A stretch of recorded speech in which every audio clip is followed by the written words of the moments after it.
In this lesson, we will evaluate an improper integral using a fast visual substitution cue.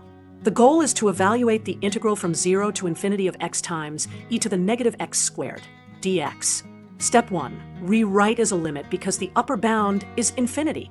The integral from 0 to infinity equals the limit as r goes to infinity of the integral from 0 to r of x e to the negative x squared, dx. Step 2. Spot the quick visual cue.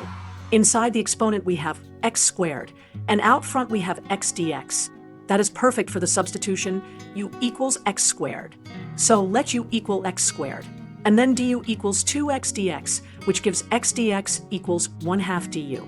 When x equals 0, u equals 0. When x equals r, u equals r squared. Therefore, the integral from 0 to r of x e to the negative x squared dx becomes 1/2 times the integral from 0 to r squared of e to the negative u du. Step 3. Integrate the exponential. The antiderivative of e to the negative u is negative e to the negative u. So we have 1/2 times bracket negative e to the negative u evaluated from 0 to r squared. This simplifies to 1/2 times the quantity 1 minus e to the negative r squared. Step 4. Take the limit as r goes to infinity.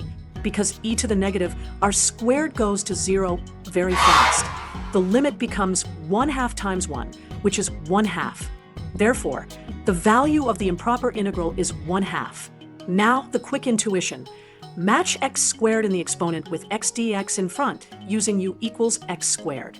That collapses the integral to a simple exponential with total area from 0 to infinity of 1, and the factor of 1/2 remains.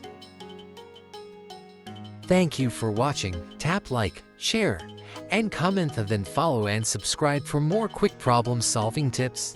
Let's make maths simple. One video at a time only on MyVerseMaths.